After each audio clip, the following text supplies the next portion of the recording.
Hoje é quarta-feira, dia 15 de setembro de 2021. E o tema que estudaremos na nossa lição da escola sabatina será Um missionário irado e inquieto. O texto que servirá como base para o nosso estudo de hoje é Jonas capítulo 4, verso 4, que diz: Você acha que é razoável a sua raiva? Você está no canal? Eu estudo a lição com o pastor Samuel Camilo.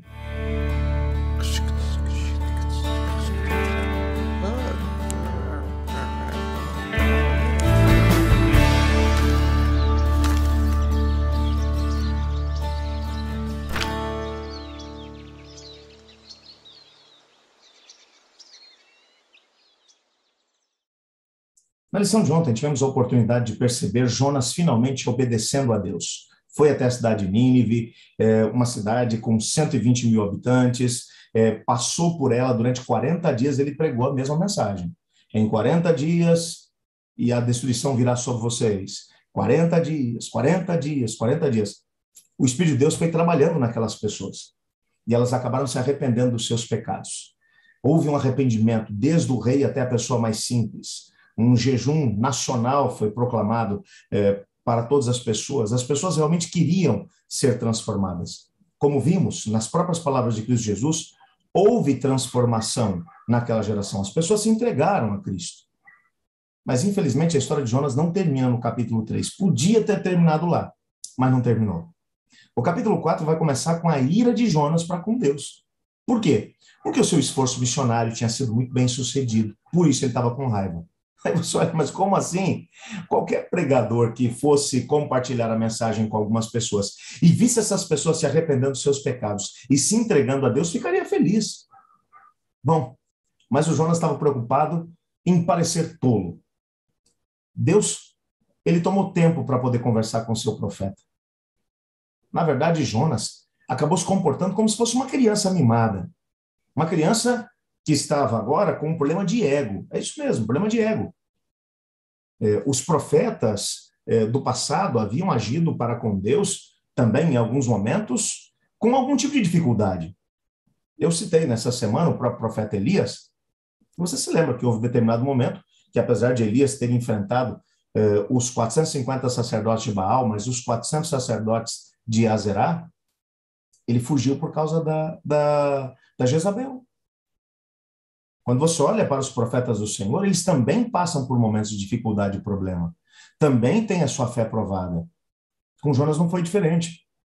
O nosso guia de estudos traz um texto do livro Profetas e Reis, na página 271, que diz assim: Quando Jonas viu o propósito de Deus de poupar a cidade que, apesar da sua impiedade, tinha sido levantada ou tinha sido levada a se arrepender, vestida de pano de saco e coberta de cinza, ele devia ter sido o primeiro a se alegrar com a maravilhosa graça de Deus.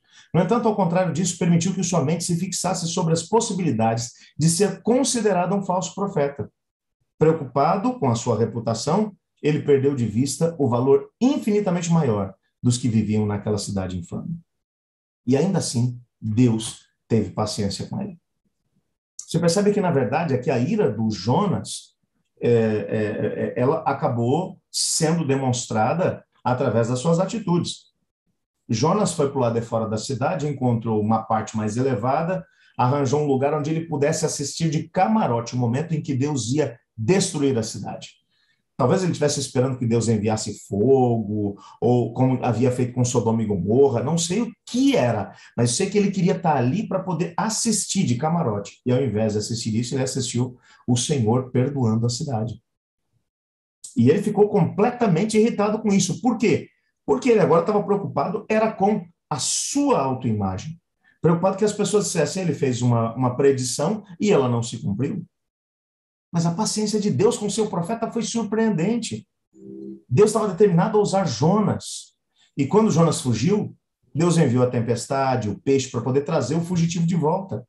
E novamente agora, quando Jonas está sendo teimoso, hostil, obstinado, Deus procurou persuadi-lo de uma postura ruim, dizendo-lhe: você acha que é razoável a sua raiva? Sabe, quando você olha aqui para o texto, você descobre uma coisa tremenda. A Bíblia como um todo vai demonstrar que Deus é amor. 1 João capítulo 4, verso 8, vai dizer: aquele que não ama não conhece a Deus, porque Deus é amor. Pedro acabou mencionando que o Senhor não se demora a cumprir o que ele prometeu, mas ele é paciente conosco, não querendo que ninguém pereça, mas que todos cheguem ao arrependimento. Nas palavras magníficas de João, o próprio João, no capítulo 3, verso 16 do seu evangelho, ele disse: porque Deus amou o mundo de tal maneira que deu o seu único filho, para que todo aquele que nele crê não pereça, mas tenha a vida eterna. E eu acredito que, com base nesse texto, nós poderíamos ler Jonas capítulo 4, verso 11, pensando exatamente nisso. Porque Deus vai dizer para Jonas: e você não acha que eu deveria ter muito mais compaixão da grande cidade de Nínive, em que há mais de 120 mil pessoas, que não sabem distinguir entre a mão direita e a mão esquerda, e também muitos animais? Deus agora está tentando fazer com que Jonas percebesse a insanidade que ele estava cometendo, querendo que 120 mil pessoas desaparecessem da face da terra, porque, na perspectiva dele, elas não mereciam a graça de Deus. Sabe, eu louvo o nome de Deus porque ele é o juiz supremo do coração humano. E quando ele vai julgar as pessoas, ele leva em consideração tudo. Não apenas aquilo que são as atitudes da pessoa, mas as motivações pelas quais elas aconteceram, tudo que motivou a pessoa a seguir por um caminho, às vezes, de autodestruição, ou que a levou para um caminho de perdição e de pecado. Deus leva tudo em consideração. Mas já pensou se nós fôssemos os juízes? Talvez muitos de nós, à semelhança do Jonas, nós também teríamos dificuldade de poder deixar que a graça de Deus tomasse conta das pessoas. Eu me lembro de um rapaz que me procurou uma vez, em uma das igrejas que eu pastoreei, e me disse assim: pastor, eu cometi um pecado grave há algum tempo atrás. Me arrependi tremendamente, pastor. Busquei a graça de Deus, sei que fui perdoado por ele. Mas algumas pessoas dentro da minha comunidade não me olham mais no rosto, não me cumprimentam mais. Dentro da igreja. E gente que, com certeza, com o mesmo espírito do Jonas, acham que uma pessoa, quando comete um ato pecaminoso, não merece a graça de Deus. Por merecimento, nenhum de nós receberia a graça de Cristo. E se Deus fosse muito justo mesmo naquele momento, sem oferecer a sua graça, o primeiro que teria sido destruído teria sido o profeta Jonas.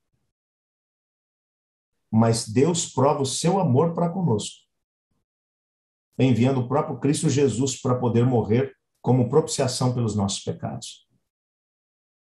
Quando olhamos para a cruz, nós entendemos até onde Deus esteve disposto a nos salvar. O valor que temos para Ele é muito maior do que nós mesmos somos capazes de dar a nós mesmos. É exatamente por isso que tudo que Deus pode fazer para poder salvar o pecador, Ele faz. Louvado seja Deus por isso. Vamos agradecer a Ele. Muito obrigado, Senhor, porque o Senhor olha para cada pecador e o ama de forma individual e está disposto a salvá-lo da mesma forma. Obrigado que existe graça para todas as pessoas, até para cristãos que às vezes têm dificuldade de perdoar ou de aceitar aqueles que pecam de forma declarada e aberta. Ajuda-nos a podermos compreender que existe graça para todo aquele que se arrepende. Não permita que o espírito de Jonas seja o nosso espírito. Mas em nome de Jesus que oramos, amém. Eu estudo a lição. E você?